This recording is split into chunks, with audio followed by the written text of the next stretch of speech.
Oh my gosh. Some of y'all out there have been doing this for a lot of years. My hat's off to you.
So we have tried now to use the tractor to cut the sod off, and it is not working well. If you can see, I don't know if you can really tell where it's at in my background there, but it's not really working like we wanted it to. We're hopeful that we could just kind of scrape it back and then go and scoop it up with the bucket that we have on our tractor, and it is not working. So our friend and my husband have gone off to go get a tiller, and then we're hopefully just gonna be able to till it in. We wanted to avoid getting a sod cutter just because it's expensive to rent, and we had the tractor buckets already, so we thought, well, you know, he said it might work, so let's give it a try.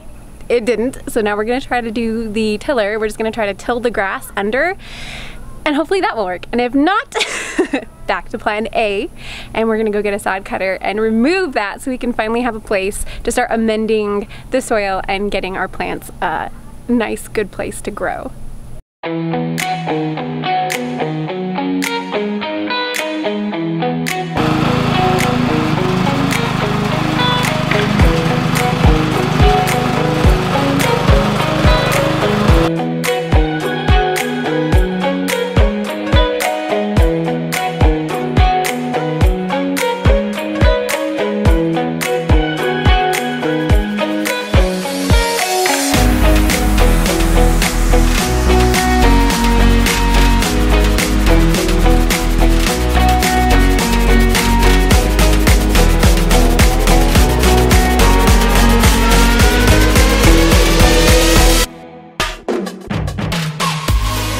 This is where we're at right now.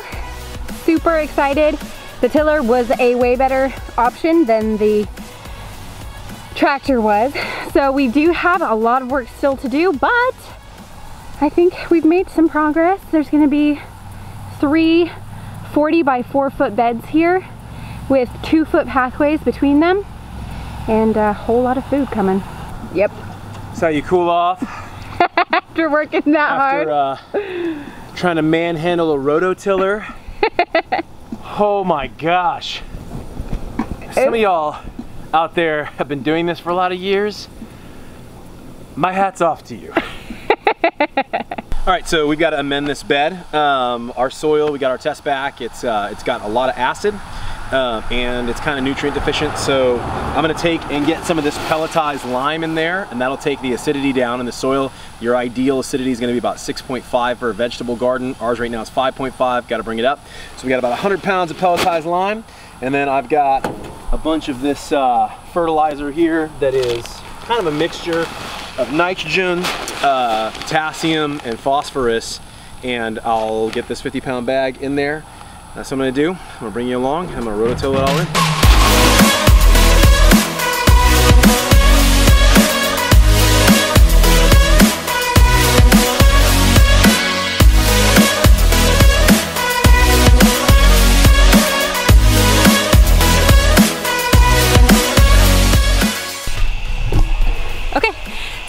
if it was recording or not. I set it down to try to capture it all so we could kind of do like a speed through or time lapse. And when I came back to it, it wasn't recording, so maybe forgot to push the button. But we tilled it in. It's looking beautiful. We watered it in after that, like it said to on the bag. We followed the directions, so hopefully things will be great. The next thing that we are gonna do is we're gonna tarp it so that it kills whatever is remaining and no weeds can grow up in it before we're ready for our planting date. Yeah, baby, I'm done. I'm coming. I gotta go feed the quail. So yeah, that's what we're gonna do. We'll let you know. Keep you posted. So, when does it get... Hey, Lucas, grab that side real fast for me. No, not that side, buddy. Right here. Go ahead and pull that out.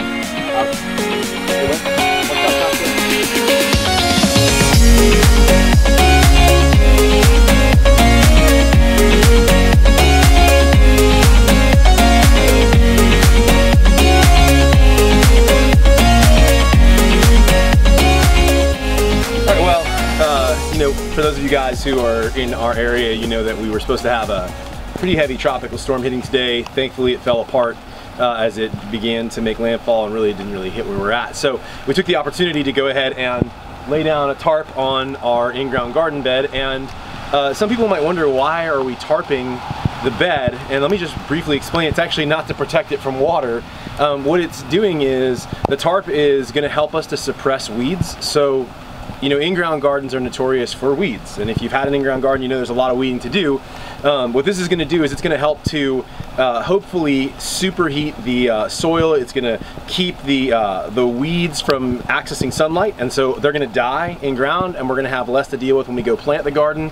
More than that, when you tarp a garden like this, it actually helps to develop the soil structure. It gives covering for worms to go ahead and make their way up towards the surface.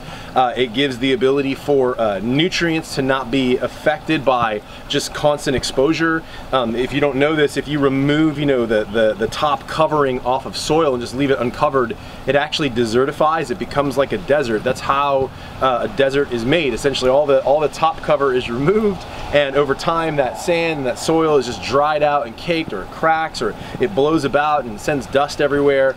But the point is that we're doing that to just kind of get the garden ready for September 15th, which is our in-ground planting day.